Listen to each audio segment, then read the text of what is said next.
ছাত্র জনতার আন্দোলনে আশুলিয়ায় ৬ লাশ পোড়ানোর ঘটনায় মামলার তদন্ত সম্পন্ন হয়েছে।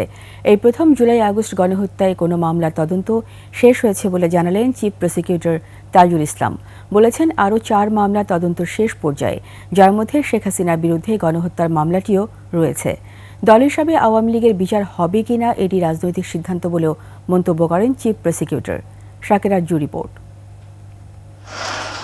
বিগত ফ্যাসিস্ট সরকারের দমন পীড়ন, গুম, খুন, জুলাই আগস্টে গণহত্যা ও মানবতাবিরোধী অপরাধের অভিযোগে এখন পর্যন্ত ২৩টি মামলা হয়েছে। মামলাগুলোর তদন্ত চলমান। তদন্তে যাদের বিরুদ্ধে গুরুতর অভিযোগের প্রমাণ পাওয়া যাচ্ছে তাদের বিরুদ্ধে গ্রেফতারি পরোয়ানা জারি হচ্ছে।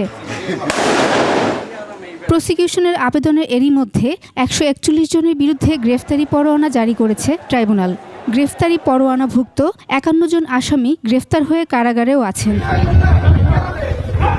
এরই মধ্যে ৪টি মামলার তদন্ত প্রায় শেষ পর্যায়ে রয়েছে। এর মধ্যে বৈষম্য বিরোধী আন্দোলনে আশুলিয়ায় ৬ জনকে হত্যার পর মরদেহ পুড়িয়ে ফেলার ঘটনায় মানবতাবিরোধী অপরাধের অভিযোগে দায়ের হওয়া মামলার তদন্ত শেষ হয়েছে।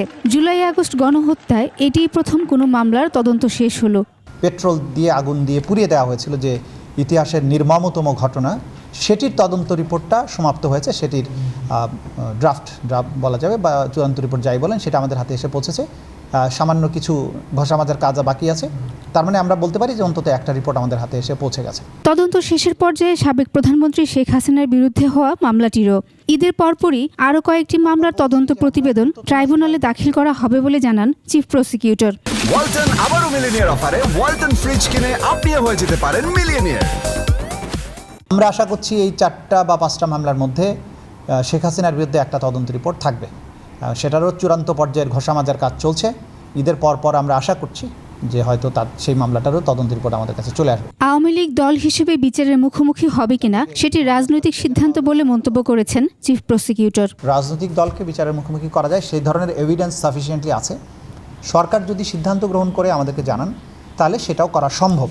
বাট এটা সম্পূর্ণভাবে রাজনৈতিক সিদ্ধান্তের বিষয় বলে আমরা মনে করছি। তদন্ত করে প্রতিবেদন দাখিলের পর এই ট্রাইব্যুনালেই তাদের আনুষ্ঠানিক বিচার কার্যক্রম শুরু হবে।